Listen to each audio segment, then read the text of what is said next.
নমস্কার বন্ধুরা, সকলকে আমার চ্যানেলে স্বাগত। সুপ্রিম কোর্টের নির্দেশ মেনে রাজ্যের রাজ্য সরকারি কর্মচারী এবং তাদের পেনশনারদের বকেয়া দিয়ে এরিয়ার পেমেন্ট করা শুরু করলেও রাজ্যের যে সমস্ত গ্র্যান্ট ইন এড সংস্থার কর্মচারী এবং পেনশনাররা আছেন তাদের এখনো পর্যন্ত বকেয়া দিয়ে এরিয়ারের প্রক্রিয়া শুরু করেনি রাজ্য সরকার।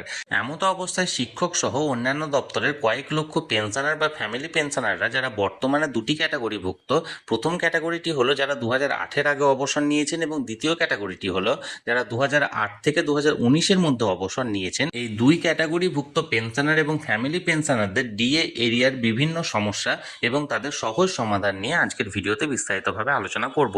ভিডিওটি প্রথম থেকে শেষ পর্যন্ত অবশ্যই ধৈর্য সহকারে দেখবেন এবং ভালো লেগে থাকলে অবশ্যই একটি লাইক এবং সকলের সঙ্গে শেয়ার করবেন। আর সেই সাথে চ্যানেলে প্রথমবার হলে অবশ্যই চ্যানেলটিকে সাবস্ক্রাইব করে নিতে ভুলবেন না। তাহলে চলুন আমরা বিস্তারিত জেনে নিই। সমস্ত পেনশনার এবং ফ্যামিলি পেনশনারদের ক্ষেত্রে বেশিরভাগ যে সমস্যাটি আসছে সেই সমস্যাটি হলো পিপিও সংক্রান্ত।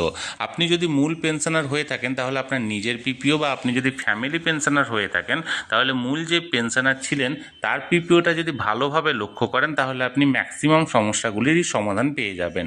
চলুন পিপিও থেকে কোন কোন সমস্যাগুলি আসে বা আপনি পিপিও থেকে কোন কোন সমস্যার সমাধানগুলি খুঁজে পাবেন সেই ব্যাপারে আমরা আগে জেনে নিই। সর্বপ্রথমে আমরা জানবো পিপিওটা কি। পিপিও অর্থাৎ পেনশন পেমেন্ট অর্ডার হলো একজন সরকারি কর্মচারী যখন দীর্ঘকাল তার সার্ভিস লাইফ কমপ্লিট করেন, অর্থাৎ নিজের চাকুরি জীবন অতিবাহিত করার পর যেদিন তিনি অবসর নিতে যান সেই সময় তাকে সরকার থেকে একটি পেনশন পেমেন্ট অর্ডার জারি করা হয় এবং এই পেনশন পেমেন্ট অর্ডারে সেই সরকারি এমপ্লয়ির যাবতীয় তথ্য বা ইনফরমেশন এখানে লিপিবদ্ধ করা থাকে। ফর এক্সাম্পল, ধরুন একজন সরকারি কর্মচারী নিজে অবসর নিতে যাচ্ছেন। এই অবসরের সময় তিনি তার পিপিওতে কি কি পেতে পারেন? প্রথমত তার বেসিক যে ডিটেলসগুলি আছে সেই বেসিক ডিটেলসগুলি পাবেন। অর্থাৎ প্রথমত সেই সরকারি কর্মচারীর নাম, সেই সরকারি কর্মচারীর যেটা ডেট অফ বার্থ অর্থাৎ কত সালে তিনি জন্মগ্রহণ করেছেন, তার ডেট অফ জয়নিং অর্থাৎ তিনি যে চাকরি করতেন সেই চাকরিতে ফার্স্ট ডেট অফ জয়নিং কত, তিনি ডেট অফ রিটায়ারমেন্ট অর্থাৎ কবে তিনি অবসর নিচ্ছেন, এবং তার সার্ভিস লাইফ অর্থাৎ কত বছরের সার্ভিস পিরিয়ড হলো, সমস্ত কিছু এখানে লিপিবদ্ধ থাকে। এগুলো হলো পেনশনারের তথ্য। অর্থাৎ ফর এক্সাম্পল, ধরুন একজন ব্যক্তি 1/5/1995 সালে নিজের সার্ভিস লাইফে যোগদান করলেন, প্রথম চাকরি জীবন শুরু করলেন এবং তিনি 31/7/2017-তে তিনি ডেট অফ রিটায়ারমেন্ট অর্থাৎ অবসর নিলেন এবং তার সার্ভিস পিরিয়ড হলো 22 বছরের 3 মাসের জন্য। এই সমস্ত তথ্যগুলি অর্থাৎ ডেট অফ জয়নিং, তার date of retirement, service period সব কিছুই কিন্তু পিপিওতে লিপিবদ্ধ করা থাকবে। এই সরকারি কর্মচারীর বেসিক ইনফরমেশনের পাশাপাশি আরও বেশ কিছু তথ্য এই পিপিওতে পাওয়া যাবে। যেমন পাওয়া যাবে ধরুন লাস্ট বেসিক পে, অর্থাৎ সেই সরকারি কর্মচারী যে ডেটে অবসর নিচ্ছেন, অর্থাৎ ফর এক্সাম্পল এখানে আমি বললাম 31/7/2017-তে তিনি অবসর নিচ্ছেন। এই 31/7/2017-তে তিনি যে চাকরি করতেন সেই চাকরিতে লাস্ট যে বেসিক পে ছিল সেই বেসিক পেটা কিন্তু এখানে এন্ট্রি করা থাকবে। ফর এক্সাম্পল আমি ধরলাম এখানে তার লাস্ট বেসিক পে ছিল 42,000 টাকা এবং এই 42,000 টাকা অনুযায়ী অর্থাৎ এই লাস্ট বেসিক পে অনুযায়ী সেই সরকারি কর্মচারীর যাবতীয় ক্যালকুলেশন কিন্তু এখানে কমপ্লিট করা হবে। যেমন ধরুন এই লাস্ট বেসিক পের উপর ভিত্তি করে সেই সরকারি কর্মচারীর বেসিক পেনশন নির্ধারিত হবে। অর্থাৎ যেহেতু এই সরকারি কর্মচারীটি 22 বছর 3 মাস চাকরি করেছেন, যেটা 20 বছরের থেকে বেশি সময়কাল, তাই তার এক্ষেত্রে লাস্ট বেসিক পে যদি 42,000 টাকা হয় তাহলে এক্ষেত্রে তার বেসিক পেনশন হবে তার 50%, অর্থাৎ 42,000 টাকার 50% সমান 21,000 টাকা হবে তার বেসিক পেনশন এবং সেটা এই পিপিওতে লিপিবদ্ধ থাকবে।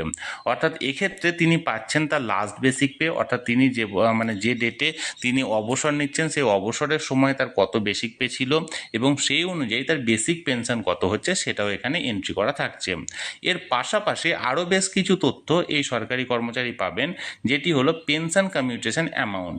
পেনশন কমিউটেশন হলো একজন সরকারি কর্মচারী অবসর নেওয়ার সময় তার হাতে একটা সুযোগ থাকে যে তিনি যদি চেয়ে থাকেন তাহলে তার যে বেসিক পেনশন আছে সেই বেসিক পেনশনের একটা পার্সেন্টেজ, যেটা ম্যাক্সিমাম 40% পর্যন্ত তিনি চাইলে কমিউট করতে পারেন বা সেল করতে পারেন, এবং এই কমিউটেশনের উপর একটা ভ্যালু পেয়ে থাকেন। সেই ভ্যালুটা তাকে এককালীন দেওয়া হয় এবং এই কমিউটেশন অ্যামাউন্টটা ইএমআই সিস্টেমে প্রতি মাসে মাসে তার পেনশন থেকে ডিডাক্ট করা হয়। এই পেনশন কমিউটেশনটি হলো সম্পূর্ণ অপশনাল বিষয়, এটা কিন্তু কম্পালসারি নয়। এক্ষেত্রে আমি যে এক্সাম্পলটা এর আগে দিয়েছিলাম সেই এক্সাম্পল অনুযায়ী যদি সেই কর্মচারীর লাস্ট বেসিক পে 42,000 টাকা এবং তার বেসিক পেনশন 21,000 টাকা হয়ে থাকে, তাহলে তার হাতে একটা অপশান আছে, তিনি চাইলেই বেসিক পেনশনের ওপর অর্থাৎ 21,000 টাকার ওপর ম্যাক্সিমাম 40% সেল করতে পারেন। অর্থাৎ এক্ষেত্রে তিনি 21,000 টাকার ম্যাক্সিমাম 40% অর্থাৎ 8,400 টাকা সেল করতে পারেন এবং তার বেসিক পেনশনের পরিমাণ দাঁড়াবে 12,600 টাকা।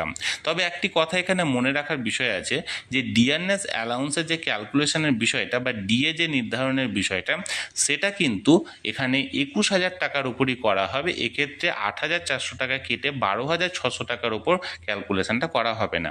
অনেকেই মনে করে থাকবেন যে যেহেতু আমি 8,400 টাকা কমিউট করেছি, তাই আমার নতুন বেসিক পেনশন হচ্ছে 12,600 টাকা এবং আমার যাবতীয় ডিয়ারনেস অ্যালাউন্সের ক্যালকুলেশন 12,600 টাকা অনুযায়ী হবে। কিন্তু এটা সম্পূর্ণ ভুল ধারণা। ডিয়ারনেস অ্যালাউন্সের ক্যালকুলেশন কিন্তু মূল যে বেসিক পেনশন অর্থাৎ 21,000 টাকা এক্ষেত্রে 21,000 টাকায় অনুযায়ী হবে। তাহলে এই সমস্ত তথ্যগুলো ছিল সেই পেনশনারের তথ্য। এর পাশাপাশি ফ্যামিলি পেনশনারেরও বেশ কিছু ইনফরমেশান থাকবে।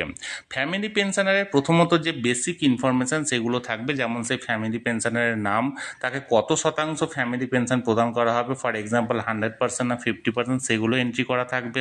সেই ফ্যামিলি পেনশনারের ডেট অফ বার্থ, তার সঙ্গে রিলেশন কি অর্থাৎ মূল পেনশনারের সঙ্গে তার রিলেশন কি থাকছে, সমস্ত কিছু এন্ট্রি থাকছে। এই সমস্ত বেসিক ইনফরমেশনের পাশাপাশি আরও দুটো ইনফরমেশন এখানে থাকবে, সেটা হলো এনহ্যান্সড ফ্যামিলি পেনশন এবং অপরটি হলো family pension. Enhanced family pension অর্থাৎ বর্ধিত ফ্যামিলি পেনশন, এটি হলো মূল চাকরিজীবী 67 বছর বয়স পর্যন্ত প্রযোজ্য। অর্থাৎ একজন সরকারি কর্মচারী যদি ধরুন 60 বছর বয়সে অবসর নিয়ে থাকেন, তাহলে তার অবসর নেওয়ার পর আরও 7 বছর অর্থাৎ তার 67 বছর বয়স পর্যন্ত এটা প্রযোজ্য। যদি সেই সরকারি কর্মচারী 62 বছর বয়সে অবসর নিয়ে থাকেন, তাহলে তার অবসর নেওয়ার পর আরও 5 বছর এই এনহ্যান্সড ফ্যামিলি পেনশন রেটটি প্রযোজ্য। এখানে এই এনহ্যান্সড ফ্যামিলি পেনশনের যে বিষয়টি, সেটিতে কি বেনিফিটটা পাওয়া যায়? বেনিফিটটা হলো এক্ষেত্রে এই সময়কালটি পর্যন্ত সেই সরকারি চাকুরিজীবী জীবিত থাকুক বা না থাকুক, তার যে সার্ভিস হোল্ডারের যে পেনশনটি, সেই পেনশন রেটটি কিন্তু প্রযোজ্য থাকবে। ফর এক্সাম্পল, ধরুন আমি যে আগের উদাহরণটা দিয়েছি, যে একজন সরকারি কর্মচারীর তিনি যদি ধরুন 31/7/2017 তিনি অবসর নিয়েছেন এবং 31/7/2017 অবসর নেওয়ার পর ধরুন তিনি 60 বছর বয়সে অবসর নিয়েছেন, তাহলে আরও 7 বছর অর্থাৎ 31/7/2024 পর্যন্ত তার এনহ্যান্স ফ্যামিলি পেনশন রেটটি প্রযোজ্য থাকছে। এবং এক্ষেত্রে এই 31/7/2024 পর্যন্ত এক্ষেত্রে তার যে মূল পেনশন রেটটি অর্থাৎ বেসিক পেনশন যেটা ছিল 42,000 টাকার 50% অর্থাৎ 21,000 টাকা, এই 21,000 রেটটাই কিন্তু প্রযোজ্য থাকবে, তিনি জীবিত থাকুক বা না থাকুক। অর্থাৎ তিনি জীবিত থাকলে তিনি পাবেন, তিনি যদি জীবিত না থাকেন তাহলে তার যে ফ্যামিলি পেনশনার আছেন তিনি কিন্তু এই 21,000 টাকা অনুযায়ী পেনশনটি পাবেন। আশা করি আমি এনহ্যান্স ফ্যামিলি পেনশনের বিষয়টি বোঝাতে পেরেছি। এর পাশাপাশি অপর যে ইনফরমেশনটি থাকবে সেটি হলো ফ্যামিলি পেনশন। এই ফ্যামিলি পেনশনটা সারা জীবনের ক্ষেত্রে প্রযোজ্য, অর্থাৎ এই 67 বছর বয়সের পর থেকে সেই ফ্যামিলি পেনশনার যতদিন জীবিত থাকবেন ততদিন পর্যন্ত এই ফ্যামিলি পেনশনের রেটটি তিনি পাবেন। এবং তার রেট হলো তিনি অর্থাৎ যে মূল সার্ভিস হোল্ডার যিনি ছিলেন তার লাস্ট বেসিকের 30% ফ্যামিলি পেনশন হিসেবে গণ্য করা হয়।